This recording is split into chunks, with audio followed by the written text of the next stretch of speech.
Episode 269 किया का Chicago आना। दोस्तों, अब तक आपने पिछले एपिसोड में सुना कि किया अपने साथ विवान को जाने के लिए कहती है। जब विवान को पता चलता है कि वह कार रेस देखने के लिए जाएगा तो खुश हो जाता है। वही किया अमन से सारी बात बता देती है। अब आगे किया ने रूहानी से वहां जाने के लिए पूरी तैयारी करने को कह दिया था। देखते ही देखते वह वक्त आ गया था जब किया और रूहानी को वहां जाना था। निया और ईशा भी उनके साथ जाने की जिद कर रहे थे, लेकिन किया ने उन्हें साफ साफ मना कर दिया था कि वह लोग उनके साथ वहां नहीं जाएंगे। वैसे भी वहां जिया और अथर्व पहले से ही मौजूद थे और अयान भी इस वक्त वही आने वाला था, इसलिए उन्हें उनके फिक्र करने की जरूरत नहीं है। जो कुछ भी होगा वह लोग देख लेंगे। निया किया की बातों को मान लेती है। वही रूहानी और किया दोनों ही एयरपोर्ट के लिए निकल जाते हैं। जैसे ही वह पहुंचते हैं तो उनका जेट तैयार था। तुरंत ही उनके गार्ड उनके पास आकर उन्हें चारों तरफ से कवर कर लेते हैं। तो इस वक्त कोई नहीं जान पाता कि किया और रूहानी जा रहे हैं। वही उनके जाने की खबर अभी रेहान को नहीं थी, क्योंकि इस वक्त वह बहुत ही सीक्रेट मीटिंग कर रहा था। इस वजह से वह अभी अपने लोगों से कांटेक्ट नहीं कर पाता है। वही एयरपोर्ट पर पहले उसके लोग किया के गार्ड को तो देखते हैं, लेकिन वह जान नहीं पाते हैं कि वह किसके गार्ड है और कौन उनके साथ जा रहा है। रूहानी और किया अपने जेट पर जाकर बैठ जाते हैं।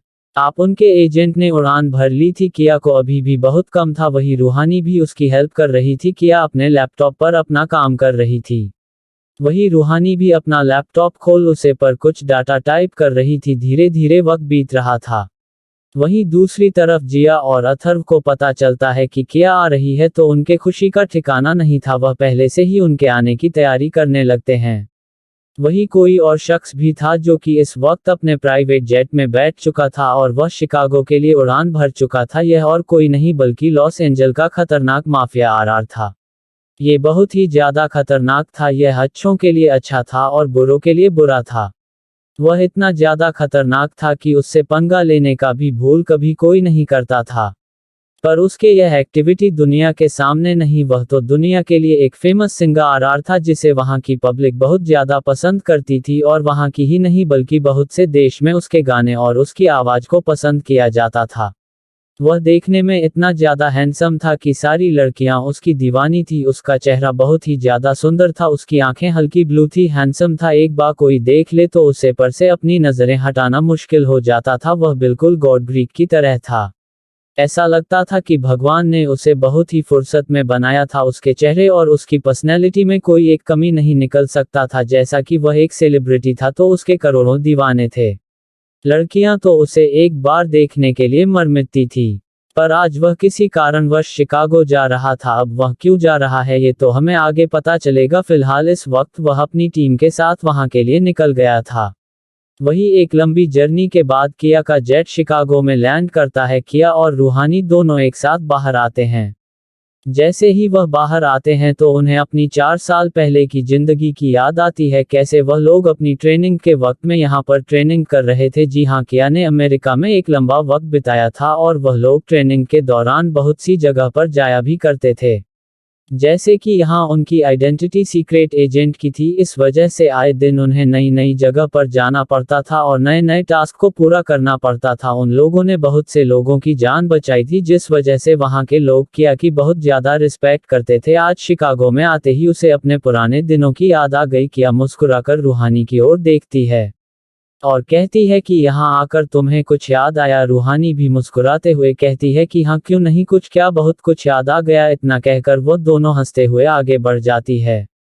जैसे ही वह लोग थोड़ा आगे आता है तो देखी है कि कोई लड़की बहुत तेजी से उनकी ओर दौड़कर आए और उनके गले से लग गई। किया को 1 मिनट भी नहीं लगा ये समझने में कि यह कौन है। वही किया भी उसे दोनों हाथों से संभाल लेती है, क्योंकि वह इतनी तेजी से आकर उसके गले लगी थी कि अगर वह खुद ना संभालती तो दोनों नीचे गिर जाते। और इस समय बहुत ही ज्यादा खुश और एक्साइट थी और पिया को गोल गोल घूमने लेती है और कहती है कि मेरी जान, तू आ गई। मैं तेरा कितना इंतजार कर रही थी। तुझे तो मेरी याद ही नहीं आती है। अब तू आ गई है तो मैं तुझे बिल्कुल भी जाने नहीं दूंगी और अगर जाएगी तो अब की बार तो मुझे भी लेकर जाएगी। तू कितनी बेरहम है, मुझे यहाँ छोड़कर उन सबको लेकर चली गई। वह लोग तुझे बिल्कुल भी प्यार नहीं करते हैं और मुझे देख, मैं तुझे कितना प्यार करती हूँ, फिर भी तुम मुझे यहाँ छोड़कर चली गई। उसकी इतनी लंबी चौड़ी शिकायत को सुनकर किया था तो दिमाग ही खराब हो जाता है। वह उसे खुद से दूर करते हुए बोलती है कि बस कर, अब हमें यहाँ से आगे नहीं जान देने का इरादा है। क्या वही रूहानी उसे घूर कर देख रही थी और कहती है कि अगर तेरा हो गया तो उससे दूर हट जा। रूहानी की आवाज जैसे ही जिया के कानों में जाती है तो वह उसकी तरफ घूर कर देखने लगती है और कहती है कि तुझे क्यों जलन हो रही है, इतने दिनों तक तू तो इसके साथ ही थी। वही रूहानी का तो मुंह ही बन जाता है। वह उसे नाराजगी जताते हुए बोलती है कि अरे मैं उसके साथ कहाँ थी, मुश्किल से मैंने इतने दिनों में उसे सिर्फ 4 बार ही मुलाकात की होगी। वही जिया तो उसके बाद बिल्कुल भी नहीं मानती है और वह कहती है कि 4 बार कर चाहे 1000 बार कर, मुझे इससे कोई मतलब नहीं है और अब जब तक किया यहाँ रहेगी मैं उसके साथ रहूंगी। उसकी बातों को सुनकर रूहानी उसे अपनी आंखें दिखाने लगती है। अजीब ही जबरदस्ती है। अरे एक बार किया से तो पूछ ले कि वह किसके साथ रहेगी। इन दोनों की लड़ाई को देखकर अब किया को बहुत ज्यादा गुस्सा आने लगता है। वह दोनों को डांटे हुए कहती है कि तुम दोनों चुप रहो वरना मैं तुम दोनों को छोड़कर अकेली चली जाऊंगी। किया की बातों को सुनकर वह दोनों बिल्कुल ही चुप हो जाती हैं, क्योंकि उन्हें अच्छे से पता था कि किया जो बोल रही है वह वही करेगी और अगर ऐसा हुआ तो वह दोनों क्या करेंगे, इसलिए वह दोनों बिल्कुल ही चुप हो जाती हैं। वही अथर्व जो इन लोगों की नौटंकी देख रहा था वह हंसने लगता है और वह कहता है कि देखो क्या ये दोनों अब भी बच्ची ही लगते हैं, तुम्हारे छोड़ने की बात सुनकर कैसे चुप हो गई हैं। उसकी बातों को सुनकर किया उसे अपनी आंखें दिखाने लगती है। वही उसे ऐसा देखा हुआ देखकर अथर्व चुप हो जाता है, क्योंकि वह अच्छे से जानता था कि अगर उसने आगे कुछ कहा तो वह दोनों लड़कियां फिर शुरू हो जाएगी और किया का दिमाग खराब करेंगे। अब वह लोग अपनी गाड़ी के पास आ चुके थे। क्या तुरंत ही गाड़ी में बैठी है और अथर्व को अपने साथ बैठने का इशारा करती है। वही जो जिया किया के साइड बैठने वाली थी वह तो अथर्व को बैठता देखकर उसे डांटना लगती है कि तुम यहाँ क्यों बैठ रहे हो, मुझे किया के साथ बैठना है। उसे इस तरह चिल्लाता हुआ देखकर अथर्व अपना मुंह बनाकर उसे और देखता है और फिर उसे इग्नोर कर गाड़ी में बैठ जाता है। वही वह अपना मुंह खोल देखते रह जाती है। तभी किया बोलती है कि तुम रूहानी के साथ आओ, मुझे अथर्व से कुछ काम है। इतना बोलकर वह ड्राइवर को गाड़ी चलाने के लिए कह देती है और गाड़ी आगे बढ़ जाती है। बेचारी जिया और रूहानी अपना मुंह खोल उन्हें देखते रह जाती हैं। तभी रूहानी भी चुपचाप जाकर अपनी गाड़ी में बैठ जाती है। अब जिया के पास कोई ऑप्शन नहीं बचता तो वह भी जाकर रूहानी के बगल बैठी है और बोलती है कि यह सब तुम्हारा ही किया धरा है।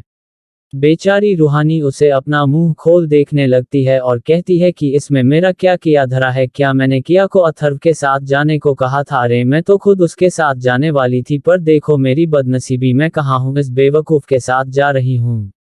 खुद को बेवकूफ सुनकर अब जिया से बर्दाश्त नहीं होता। वह रूहानी से लड़ना शुरू कर देती है कि मैं बेवकूफ हूँ तो तुम कौन सा स्मार्ट हो, तुम भी तो वहाँ बेवकूफ हो। अगर बेवकूफ ना होती तो या तुम्हें अपने साथ लेकर जाती, पर देखो ना तुम्हारी बेवकूफ़ी देखकर वह तुम्हें अपने साथ नहीं ले गई। उसकी बातों को सुनकर रूहानी को भी गुस्सा आ जाता है। अब वह भी पीछे कहाँ हटाने वाली थी, धीरे धीरे कर उन दोनों की बस इतनी ज़्यादा बढ़ जाती है कि बेचारा ड्राइवर अपने कान बंद करना चाहता था, पर उसके पास ऐसा कुछ भी नहीं था जिससे वह अपना कान बंद कर सके, और अगर वह अपने हाथों से अपना कान बंद करेगा तो उनका एक्सीडेंट होना जरूरी था। वही ड्राइवर मन ही मां चिल्लाते हुए सोचता है कि आज के बाद मैं इन पिशाचिनियों के साथ कभी नहीं बैठूंगा और ना ही इन्हें कहीं लेकर जाऊंगा। अरे ये जिसकी जिंदगी में जाएंगे उसकी जिंदगी को नर्क बना देंगे। अच्छा है भगवान अभी तक मैं कुंवारा हूं, वरना लड़कियों की प्रजाति ऐसे ही होती है। अगर मेरी शादी हुई होती तो अभी उनकी जगह पर मैं होता और उनके हाथों में मेरा सर, और पता नहीं मेरे सर में एक बाल भी बचत की नहीं बचता। पता नहीं भगवान ने इन लोगों के लिए एक दूसरा ग्रह क्यों नहीं बना दिया जहां इन्हें छोड़ दिया जाता और यह सब कुछ साहस नस कर देती। यह धरती उनके लिए नहीं बनी थी, फिर भी वह यहाँ गलती से आ गई है। अब देखो ये पूरे धरती का नक्शा ही बिगाड़ रही है। वही उसे ड्राइवर के ख्यालों से दूर बहुत लोग आपस में लड़ रही थी। अगर उन्हें थोड़ा भी पता चला कि ड्राइवर इस वक्त क्या सोच रहा है तो वह सोचने के लिए जिंदा नहीं बचता। वही किया कि गाड़ी में किया अथर्व से पूछती है कि क्या हुआ। अथर्व बताता है कि ऑप्शन कल होने वाला है, उसके लिए मैंने पूरी तैयारी कर ली है। तुम जैसा कहोगी हम बिल्कुल ही इस तरह से करेंगे। वैसे तुम्हारा क्या इरादा है, क्या तुम ऑप्शन में बोली लगाने वाली हो? लेकिन मैंने सुना है कि उसे हर्ब को लेने के लिए बहुत से लोग आने वाले हैं। मुझे नहीं लगता है कि ऑप्शन इतना आसान होने वाला है और उसकी कीमत वह तो आसमान छूने वाली है। किया उसे कुछ सोचते हुए कहती है कि ठीक है, ये तो हम वहां जाने पर देखेंगे, लेकिन उसके लिए हमें आज पूरी तैयारी करनी होगी। तो दोस्तों, आपको क्या लगता है, क्या किया उसे हर्ब को लेने के लिए बोली लगाएगी या फिर ऐसा क्या करेगी जो वह उसे हर्ब को पा सके? चलिए आगे क्या होगा जानने के लिए बढ़ाते हैं अपने नेक्स्ट एपिसोड की तरफ। एपिसोड 270, आरआर का शिकागो आना।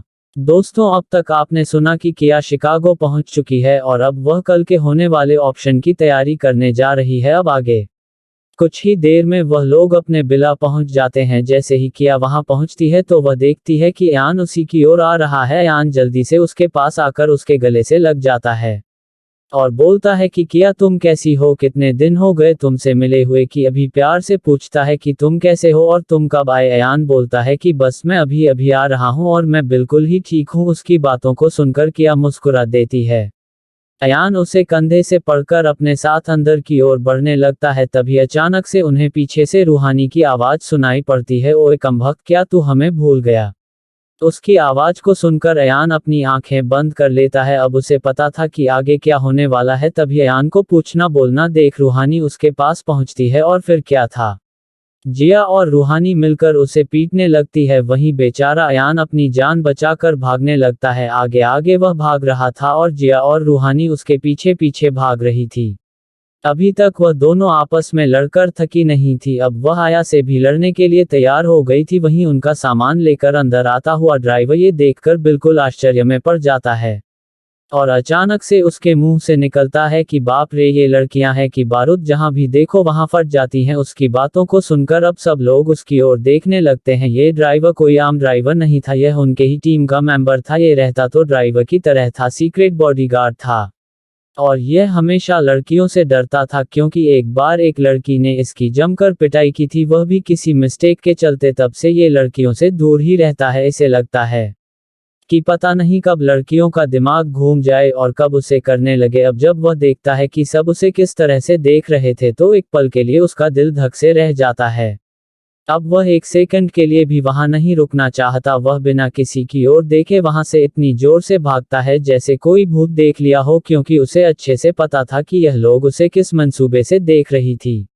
अगर वह यहाँ एक मिनट भी और रुकता तो उसकी पिटाई निश्चित थी, क्योंकि उसने बात ही ऐसी बोली थी। उसे तो लगा था कि वह अपने मन में बोल रहा है, पर पता नहीं कब उसके मुंह से उसकी जुबान फिसल गई और अगर ये लोग उसे मारती तो उसका क्या हाल होता है। ये सोचकर ही वह डर से कांप गया। ये लोग कोई मामूली लड़की नहीं थी, उनके आगे तो बड़े बड़े भी फेल हो जाते थे और उनकी पिटाई इतनी खतरनाक होती थी कि सामने वाला 1 महीने पहले अस्पताल से बाहर नहीं निकल पाता।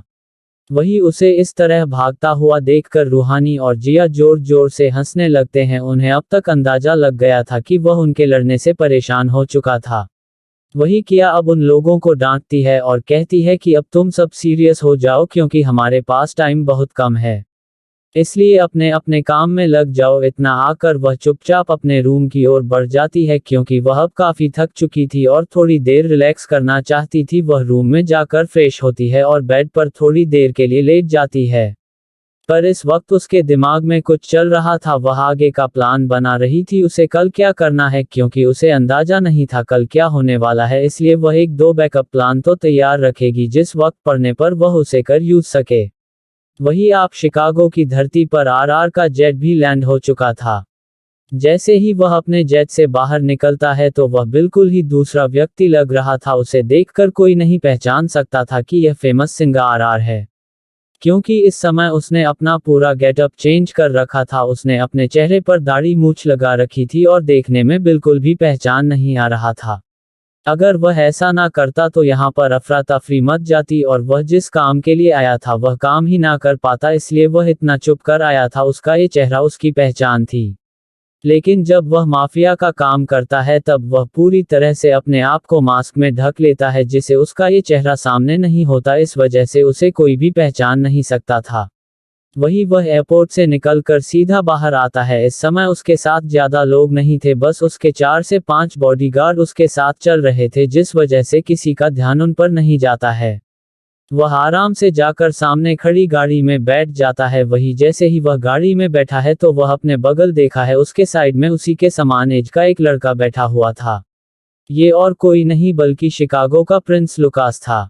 वही आर लुकास की तरफ देखते हुए बोलता है, क्या तुमने सारी तैयारी कर ली है? वह बोलता है कि हाँ, मैंने सारी तैयारी कर ली है, बस अब हमें कल का इंतजार करना है। तभी आर कहता है कि वह हर्ब मेरे लिए बहुत ज्यादा जरूरी है और मुझे उसे किसी भी कीमत पर हासिल करना है, इसलिए तुम यहाँ मेक श्योर करना कि उसे हमारे हाथों से कोई ना छीन सके। वैसे तुमने कल के लिए क्या प्लान बनाया है? लुकास की बातों को सुनकर वह बोलता है कि मैंने प्लान तो ठीक ही बनाया है, बस हमें कोशिश ये करना है कि यह सही से एग्जिट हो जाए। इतना कहकर वह कल के प्लान के बारे में उसे बताने लगता है। कुछ ही देर में वह लोग भी लुकास के विला में पहुंच जाते हैं। जैसे ही लुकास की माँ उसे देखते हैं तो वह बहुत ज्यादा खुश हो जाती है। लुकास और आर बहुत ही अच्छे दोस्त थे, इसलिए अक्सर उसका यहाँ आना जाना होता रहता था। वही उसकी माँ बहुत ज्यादा खुश हो जाती है और प्यार से आर के सर पर हाथ फेरने लगते हैं और कहती हैं कि बेटा, तुम कितने दिनों बाद यहाँ आए हो, सच में हमें तुमसे मिलने का बहुत ही मन कर रहा था, पर हमारा यहाँ नालायक बेटा हमें तुमसे मिलने के लिए ही नहीं ले जा रहा था। उसकी बातों को सुनकर लुकास अपना मुंह बना लेता है। वही उसकी माँ आर को ले जाकर सोफे पर बिठाती है और सर्वेंट से जल्दी से उनके लिए पानी लाने को कहती है। लुकास की माँ आर के मन की अच्छी दोस्त भी है, इस वजह से वह उसे बहुत ज्यादा प्यार करती हैं और आर भी अपनी आंटी का बहुत रिस्पेक्ट करता है। वह लोग इसी तरह बैठकर कुछ देर बातें करते हैं। फिर लुकास कहता है कि माँ, अब हमें जाना चाहिए क्योंकि हमें बहुत जरूरी काम है। उसकी माँ को भी पता था कि वह यहाँ किसी काम से आया हुआ है, पर वह किस काम से आया है या नहीं पता था और वह कुछ पूछती भी नहीं है। वह उन्हें जाने को कहती हैं। लोकल जाते वक्त कहता है कि माँ, हमारा खाना हमारे रूम में ही भेज देना क्योंकि हम बहुत ही ज्यादा व्यस्त होने वाले हैं। उसकी बातों को सुनकर और उसे हाँ कह देती हैं। वहीं लुकास जहां पूरा फॉरेनर था तो उनकी माँ इंडिया की और पिता अमेरिकन थे, इस वजह से उसे हिंदी अच्छे से आती थी। वह दोनों लुकास के रूम में चले जाते हैं। वहीं आर फ्रेश होने चला जाता है और लुकास अपने काम की तैयारी करने लगता है। थोड़ी ही देर में आर कपड़ा चेंज करके आ जाता है। अब दोनों मिलकर कल के लिए तैयारी करने में जुट गए थे। धीरे धीरे रात बीत गई और सुबह हो गया। रात भर सभी अपने काम में लग रहे। सुबह होते ही किया ने सबसे पहले उन लोगों की जांच की जो लोग उसके साथ जाने वाले थे, यानी वह अपने साथ अपने गार्ड की एक टुकड़ी ले जाने वाली थी और बाकी के टीम को बैकअप प्लान के लिए रखा था। उसे हर कीमत पर यह जड़ी बूटी हासिल करनी थी, इसलिए वह कोई भी मिस्टेक नहीं करना चाहती थी। वह उन लोगों को अपना प्लान समझने लगती है। वह उन सबको उनका डायरेक्शन बताती है कि उन्हें कहां कहां छिपकर उनका इंतजार करना है और सिग्नल मिलते ही उन्हें एक्टिव होना है, उन्हें क्या करना है और कैसे करना है वह सब एक एक कर वह उन्हें समझा देती है। धीरे धीरे वक्त बीत रहा था और उनके पास टाइम बहुत कम था। वहीं दूसरी तरफ लुकास और आर भी अपनी तैयारी में लगे हुए थे। उन लोगों ने भी पहले से अपने लिए बैकअप प्लान तैयार कर रखा था। उनकी भी तैयारी पूरी परफेक्ट थी, वह भी किसी तरह से कोई चूक नहीं करना चाहते थे। उन्होंने भी एक बड़ी टीम बना रखी थी, अब बस देखना है ताकि आगे क्या होगा। इनकी तरह और लोगों को भी उसकी जरूरत थी, तो उन लोगों ने भी अपनी तैयारी जरूर की होगी। उसी हिसाब से ये लोग बिल्कुल तैयार हो गए थे। तो दोस्तों, आपको क्या लगता है ये हर्ब किसके हाथों में जाने वाला है? क्या इस जड़ी बूटी को हासिल कर लेगी या फिर इसे आर हासिल कर लेगा? और उनकी मुलाकात कैसे होगी? आगे उनके बीच क्या होगा? जानने के लिए चलिए बढ़ाते हैं अपने नेक्स्ट एपिसोड की तरफ। एपिसोड 271, किया का ऑप्शन से हर्ब को चुराना। तो दोस्तों, अब तक आपने पिछले एपिसोड में सुना कि किस तरह उसे जड़ी बूटी को लेने के लिए दो टीम बिल्कुल तैयार हो चुकी थी। अब आगे उन लोगों ने पहले ही ऑप्शन का कार्ड ले लिया था, इसलिए उन्हें ऑप्शन में आने में कोई भी परेशानी नहीं होती है क्योंकि यह ऑप्शन बहुत बड़े लेवल में था, इसलिए यहाँ पर बहुत ही ज्यादा अमीर लोग आए हुए थे। वही सब लोग अपनी अपनी जगह पर जाकर बैठ जाते हैं। ऑप्शन में सबसे पहले एक रानी का ताज आता है। वह ताज बहुत ही ज्यादा खूबसूरत था, उसमें नीलम जड़ा हुआ था। उसकी बोली 5 करोड़ से शुरू होती है और देखते देखते वह बोली बढ़ने लगती है। धीरे धीरे कर वह बोली 50 करोड़ में जाकर रुकती है और अमेरिका का एक प्रसिद्ध व्यक्ति इसे ले लेता है। फिर वहां पर एक बहुत ही पुराना एंटीक पीस आता है जो लगभग 1000 साल पुराना था, उसकी भी अपनी एक स्टोरी थी। ऐसे ही धीरे धीरे कर सारी चीज ऑप्शन में रखी जा रही थी, पर किया का इन सब में कोई इंटरेस्ट नहीं था। वह जिस चीज के लिए यहाँ आई थी वह चीज अभी तक सामने नहीं रखी गई थी। जैसे ही सारी चीज समाप्त होती है और सामने से अनाउंसमेंट किया जाता है कि अब उसे हर्ब की बारी है, जो कि बहुत ही ज्यादा बेशकीमती है। जैसे ही वह हर्ब सामने रखा जाता है तो सभी लोगों का इंटरेस्ट उसे पर बढ़ जाता है। उसकी शुरुआती बोली ही 20 करोड़ से शुरू की जाती है। उसे जड़ी बूटियां की संख्या बहुत ज्यादा थी और वह इतनी रियल थी कि अब दुनिया में उसे ढूंढ पाना बहुत ही ज्यादा मुश्किल था। वह करीब 500 साल पुरानी थी, इस वजह से उसका मिलना तो अब नामुमकिन ही था। वही अनाउंसर उसके खासियत के बारे में बताने लगता है। अब बोली लगना शुरू हो जाती है। कोई भी पीछे हटना नहीं चाहता था। बहुत से लोगों की नज़र उसे पर थी और बहुत से लोग तो बस उसी के लिए ही आए थे। वही किया भी 2 बार बोली लगती है, लेकिन इस समय रूम नंबर 11 और 12 से लगातार बोली लगाई जा रही थी। बाकी सब लोग अमाउंट बढ़ाने के साथ साथ पीछे हटते जा रहे थे, लेकिन रूम नंबर 11 और 12 एक बार के लिए भी पीछे नहीं है रहे थे। धीरे धीरे ये बोली 50 करोड़ पार कर जाती है, पर अभी बहुत से लोग अपनी बड़ी लग रहे थे। वही किया को अच्छे से समझ आ गया था कि उसके बहुत से राइवल हैं, उसे यह इतनी आसानी से नहीं मिलने वाला है। वह तुरंत ही अपना फोन निकलती है और दोस्तों, आपको तो पता ही है किया का फोन कोई आम फोन नहीं है। वह एक मिनी लैपटॉप है जिसे किया ने खुद ही बनाया था।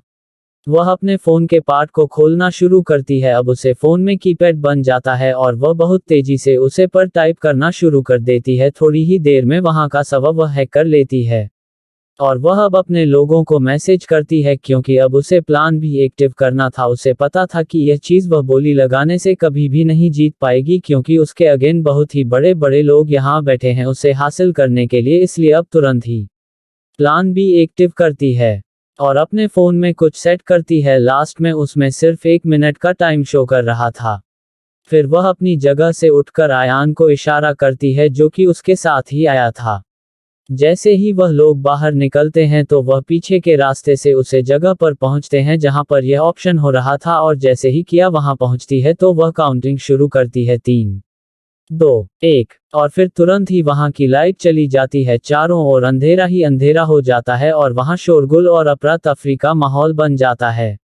किसी को कुछ नहीं समझ में आ रहा था कि इतनी जबरदस्त तैयारी के बाद भी यह क्या हो गया। ऐसा तो शायद 300 सालों में पहली बार हुआ है जब कोई इतने बड़े ऑप्शन में मिस्टेक हुई हो।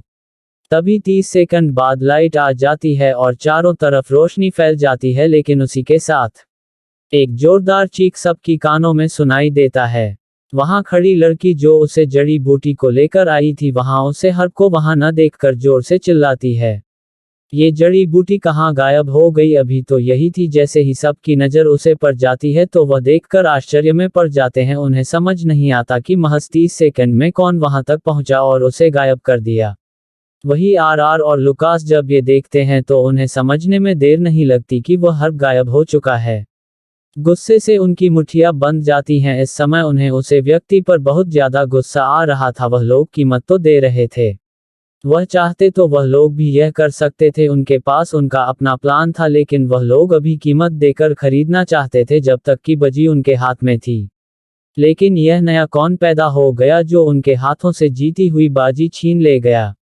वह अब 1 मिनट की भी देरी नहीं करते हैं। वह तुरंत अपने केबिन से बाहर निकलते हैं और बाहर की ओर दौड़ लगा देते हैं। वही इस वक्त चारों तरफ अफरा तफरी मची हुई थी। ऑप्शन से बेशकीमती जड़ी बूटियां का गायब होना कोई छोटी बात नहीं थी। सब लोगों को यही सोच रहे थे कि जिसने भी यह काम किया है उसे नहीं पता कि उसने किसी से पंगा ले लिया है। अब उसकी ज्यादा जिंदगी नहीं बची है, उसकी मौत ने उसे यहाँ बुलाया था। वही किया मौका देखकर उन जड़ी बूटियां को अपने बैग में भर लेती है और बैग अपनी पीठ पर कैरी कर लेती है। और अब वह बहुत ही तेजी से बिल्डिंग की छत की ओर भाग रही थी, क्योंकि उसे अच्छे से पता था कि सब लोग बाहर की ओर ही जाएंगे। वहीं जब आर और लुकास को बाहर कुछ नहीं नजर आता तो वह समझ जाते हैं कि वह शख्स बहुत ही ज्यादा तेज है। उसने बहुत ही आराम से सबकी आंखों में धूल झोंक लिया है। वही वह लोग भी अब तेजी से लिफ्ट की ओर भागते हैं और सीधा टॉप फ्लोर का बटन दबा देते हैं, क्योंकि उन्हें अच्छा से पता था कि वह भागने का रास्ता अब ऊपर से ही चुनने वाला है। जब तक मैं वह लोग ऊपर पहुंचाने की वह लोग देखते हैं कि वह व्यक्ति एक पतले तार के जरिए दूसरी बिल्डिंग में स्लाइड कर रहा था। उन लोगों ने भी बिना 1 मिनट दवाए इस तार पर अपने बेल्ट उतरकर फंसा दिया और वह भी तेजी से उसे और बढ़ गए। इस तरह से तिरछा लगा हुआ था कि उसे पर लटका हुआ व्यक्ति बहुत ही तेजी के साथ दूसरी बिल्डिंग में जा रहा था। वह लोग इस वक्त 40वें फ्लोर पर थे। एक बार के लिए तो लुकास का दिल जोर जोर से धड़कने लगा था। अगर इतनी ऊंची बिल्डिंग से वह नीचे गिरा तो उसका क्या हाल होगा। वह वहीं पर रुक जाता है और उसे कहता है कि तुम ऐसे जो मैं नीचे से जाता हूं, क्योंकि वह भागने के लिए नीचे ही जाएगा। उसकी बातों को सुनकर आर को भी सही लगता है और उसे पता था कि शायद ये दो लोग इस पर लटकेंगे तो कहीं तार टूट जाए। यही सोचकर वह उसे रोक देता है और वह उसे व्यक्ति के पीछे हो लेता है। वही लुकास उतनी ही तेजी के साथ नीचे की ओर भागता है। अब तक किया दूसरी बिल्डिंग में जंप कर चुकी थी। वही उसके पीछे आता वह व्यक्ति भी थोड़ी ही देर में उसे बिल्डिंग में पहुंच जाता है। किया अब बहुत तेजी से भाग रही थी क्योंकि उसे पता चल चुका था कि उसके पीछे कोई आ रहा है। वही लुकास अपने गार्डों को उसे बिल्डिंग के चारों तरफ फैला देता है और खुद भी उसे बिल्डिंग के अंदर एंटर कर जाता है। वही आर की हाइट बहुत ही अच्छी थी, इसलिए वह बहुत ही तेजी के साथ ऊंचाइयों को जंप करता हुआ आगे बढ़ रहा था। वही किया भी कुछ काम नहीं थी, उसे पकड़ पाना इतना आसान नहीं था। वह तेजी से नीचे की ओर जा रही थी, लेकिन जैसे ही उसकी नज़र नीचे पड़ती है तो वह जान जाती है कि नीचे भी एक अच्छा जाल बिछा हुआ है। उसके लिए यहाँ से भागना आसान नहीं होगा। वह तुरंत ही अयान को कॉन्ट्रैक्ट करती है और कहती है कि दूसरी बिल्डिंग में आने को, और फिर किया वापस से बहुत ही तेजी के साथ ऊपर की ओर भागने लगती है। वही जब आर देखा है कि वह वापस से ऊपर की ओर आ रही है तो उसे आश्चर्य होता है। वह सोचता है कि क्या ये शख्स पागल है, वह उसके पास क्यों आ रहा है। वही क्या अच्छे से जान रही थी कि ऊपर बस एक ही व्यक्ति है जिसे वह आराम से काबू में कर सकती है, पर नीचे बहुत सारे गार्ड हैं और वह इन लोगों से लड़ने लगी तो बहुत देर हो जाएगी और फिर वहां और भी टीम के लोग आ जाएंगे और वह बुरी तरह से उनके हाथों पकड़ी जाएगी।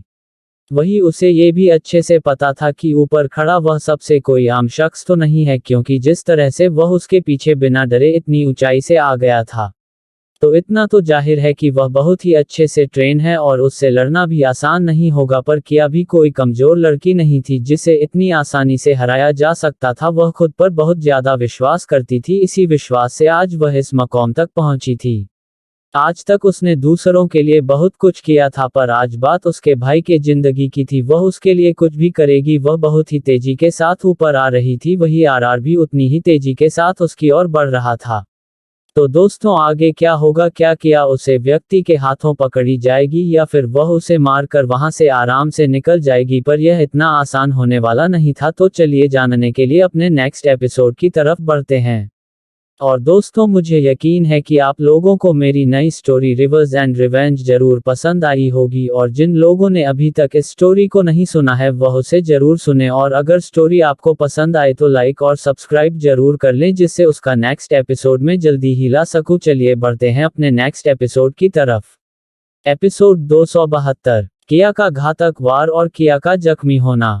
तो दोस्तों, अब तक आपने पिछले एपिसोड में सुना कि किस तरह किया उसे जड़ी बूटी को लेकर वहां से भाग जाती है और अब लुकास और आर उसके पीछे पड़ जाते हैं। अब आगे जैसे ही किया अपने सामने उसे आदमी को देखते हैं तो वह तुरंत ही रुक जाती है, क्योंकि वह जानती थी कि बिना उसे लड़े अब वह आगे नहीं बढ़ सकती है। पर उससे लड़ना इतना आसान भी नहीं होने वाला था। किया तुरंत ही फाइटिंग मोड पर आ जाती है।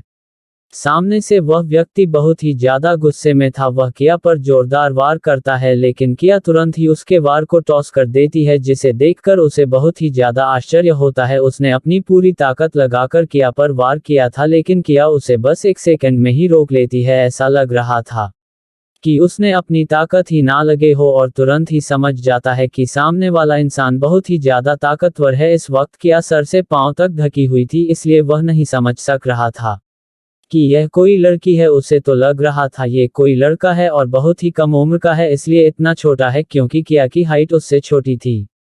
वही किया अब उसे फाइट करना शुरू कर देती है। वह भी अब पूरी ताकत के साथ लड़ रही थी, क्योंकि अगर वह देर करेगी तो यहाँ और भी लोग पहुंच जाएंगे, जिससे वह पकड़ी जाएगी। इसलिए उसने अपनी पूरी ताकत एक बार में ही इकट्ठा करके लड़ाई शुरू कर दी थी। इस समय कोई भी गेम खेलना उसके लिए ठीक नहीं था, वरना वह इस तरह से कभी नहीं लड़ती थी। और जब उसे पहले से ही अंदाजा था कि सामने वाला व्यक्ति बहुत ही ज्यादा ताकतवर है, तो वह कोई रिस्क नहीं ले सकती थी। वही वह लोग इस समय बिल्डिंग के 30 फ्लोर पर थे। जितनी तेजी से सामने वाला व्यक्ति लड़ रहा था उतनी तेजी से किया भी उसका जवाब दे रही थी। कभी किया उसे पर भारी पड़ती तो कभी वह व्यक्ति किया पर भारी पड़ता। आरआर को आज तक इतने टक्कर का कोई भी व्यक्ति नहीं मिला था। कुछ इधर में उन लोगों ने अपनी पूरी एनर्जी लड़ने में लगा दी थी। आरआर को अपने सामने खड़े इंसान को टक्कर देना मुश्किल हो रहा था पर वह हार नहीं मान सकता था। आप किया का सब्र छूट रहा था। वह बिना उसे मौका दिए एक के बाद एक उसे पर वार करना शुरू कर देती है। वह इतनी तेजी से अपने पैर को मूव कर रही थी कि सामने वाला व्यक्ति खुद को नहीं संभाल पा रहा था। उसे इस शख्स पर जितना ज्यादा गुस्सा आ रहा था उतना ज्यादा खुद पर भी गुस्सा आ रहा था। वह कैसे किसी के सामने कमजोर पड़ सकता है?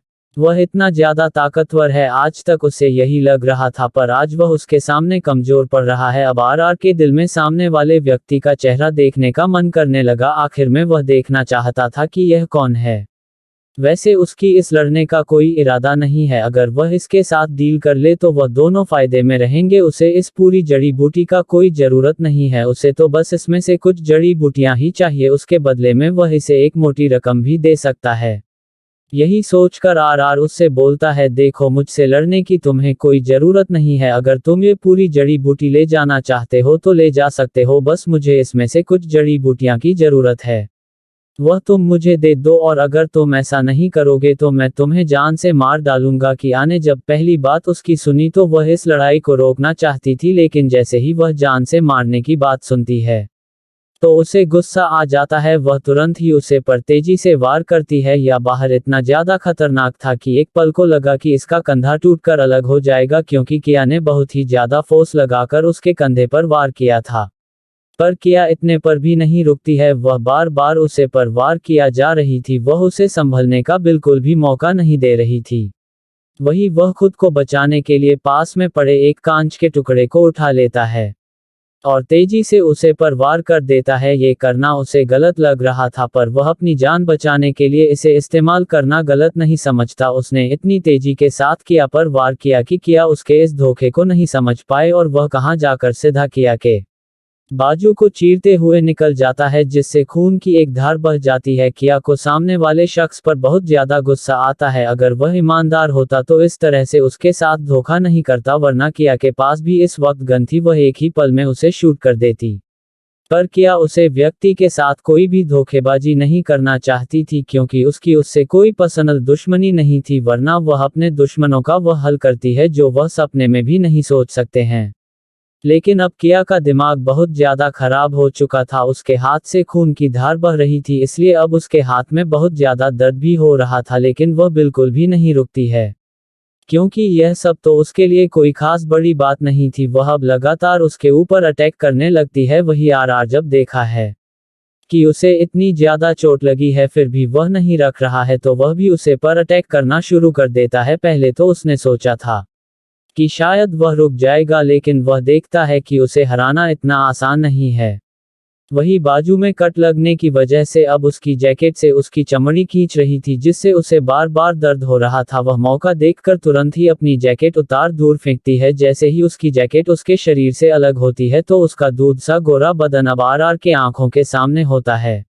उसने जैकेट के अंदर हाफ स्पोर्ट्स टी शर्ट पहन रखा था जो कि उसके बदन से चिपका हुआ था। आरआर तो अपने सामने किसी लड़की को देखकर दंग रह जाता है।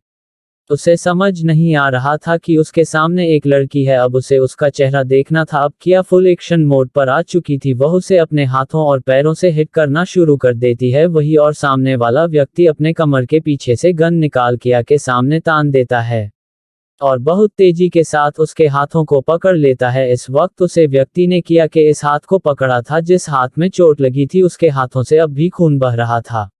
जैसे ही उसने उसका हाथ पकड़ा तो उसे बहुत मुलायम था स्पर्श हुआ। ऐसा लग रहा था कि मानो उसने किसी मखमल की चीज को पकड़ा है। उसके उसे मुलायम स्पर्श को टच करते ही उसका दिल जोरों से धड़कने लगता है। अब उसके दिल में उसका चेहरा देखने की चाहत और भी ज्यादा बढ़ जाती है। वह तुरंत ही फुर्ती के साथ उसके चेहरे से नकाब हटा देता है। जैसे ही उसके चेहरे से वह मास्क हटता है तो उसके खूबसूरत बाल उसकी कमर तक लटक जाते हैं और उसका चांद सा खूबसूरत चेहरा उसके सामने आ जाता है। इतनी खूबसूरत लड़की को देखकर एक पल के लिए तो आरआर का दिल जोरों से धड़कने लगता है। पता नहीं क्यों उसे देखकर उसका दिल बहुत ज्यादा खुश हो रहा था, उसे बहुत ही अच्छा एहसास हो रहा था। ऐसा लग रहा था कि जैसे वह कोई अजनबी नहीं बल्कि उसका कोई अपना हो। उसे बहुत ही फैमिलियर सी वाइब आ रही थी। उसे नहीं पता था कि सामने खड़ी लड़की कौन है। आज से पहले उसने कभी उसे नहीं देखा था, पर वह जो भी थी बहुत ही कमल थी और बहुत ही ज्यादा ताकतवर थी। देखने में वह जितनी ही ज्यादा खूबसूरत और मासूम थी उतनी ही ज्यादा खूंखार भी थी। क्योंकि इतनी देर तक लड़ते हुए अब तक उसे अंदाजा तो लग चुका था कि उसके सामने टिक पाना बहुत ही मुश्किल था अगर उसने उससे वह गेम ना खेला होता तो। वहीं दूसरे ही पल किया तुरंत ही अपने कमर के पीछे से गन निकलती है और उसके कनपटी पर लगा देती है। उसे तो विश्वास ही नहीं होता कि वह लड़की कितनी ज्यादा फास्ट है। बस महज कुछ सेकंड के अंदर ही वह उसकी पकड़ से दूर थी। तभी किया की आवाज उसके कानों में सुनाई पड़ती है, तुमने जो घटिया ट्रिक मेरे साथ इस्तेमाल किया है, मौका मिलने पर मैं उसे तुम्हें जरूर रिटर्न करूंगी। और जब भी कभी किसी से फाइट करना तो पूरी ईमानदारी से करना, वरना ऐसी ट्रिक आजमाने हैं मुझे भी अच्छे से आते हैं, पर मैं पूरी तरह से ईमानदार हूँ। इसी वजह से शायद तुम आज मेरे हाथों जिंदा बच गए, वरना आज तक जो मेरे हाथों लग गया है वह कभी भी जिंदा नहीं बचा है। उसने जिस हाथों से गन पकड़ रखी थी उसी हाथों में उसे चोट लगी हुई थी और उसके हाथों से तप तप कर अब खून बह रहा था जो नीचे गिर रहा था। ये देखकर आर को पता नहीं क्यों बहुत ज्यादा अपने दिल में दर्द हो रहा था। जब तक उसने किया को नहीं देखा था उसे कुछ भी फील नहीं हो रहा था, पर जब से उसका प्यारा मासूम चेहरा उसके सामने आया पता नहीं क्यों उसे अपनापन सा लग रहा था और उसका दिल अब उसे पर हाथ उठाने की परमिशन नहीं दे रहा था। किया अपने खूंखार आंखों से उसे घूरते हुए बोलती है, ध्यान रखना जिंदगी में तुम कभी मेरे सामने मत पड़ना। आज मैं बहुत जल्दी में हूँ वरना तुम्हारा हिसाब करके ही जाती, क्योंकि धोखेबाजों से मुझे सख्त नफरत है। इतना कहते हुए किया उस 30 मंजिले से नीचे जंप कर देती है। जैसे ही वह नीचे कूदती है आर का दिल धक से रह जाता है। वह जोर से चिल्लाते हुए उस ओर भागता है तो वह देखता है कि वह बहुत ही तेजी से नीचे की ओर जा रही है। पता नहीं क्यों एक अनजाना सा डर उसके दिल में पैदा होता है और उसका दिल जोर जोर से धड़कने लगता है। वह नहीं चाहता था कि उस लड़की को कुछ हो। अगर उसे पता होता कि यह एक लड़की है तो वह कभी उसे पर हाथ नहीं उठाता, पर जो कुछ भी हुआ वह सब अनजाने में हुआ था। तो दोस्तों आपको क्या लगता है, क्या किया नीचे बिल्कुल से पहुंच पाएगी या फिर वहां से गिरकर उसकी मौत हो जाएगी? और आखिर में किया ने उसे शूट क्यों नहीं किया जबकि उसके हाथों में इस समय गन थी? वही उसे गिरता हुआ देखकर आर को क्यों दुख हो रहा था वह तो उसे नहीं जानता था। तो अगर आप लोगों को इन सब सवालों के जवाब चाहिए तो इसका नेक्स्ट एपिसोड सुनना बिल्कुल ना भूले। मिलते हैं आपसे नेक्स्ट एपिसोड में। जाने से पहले एक ही रिक्वेस्ट है, लाइक और सब्सक्राइब जरूर कर लेना। और आज का एपिसोड आपको कैसा लगा कमेंट जरूर करना। स्टोरी में बने रहने के लिए आप सभी का धन्यवाद।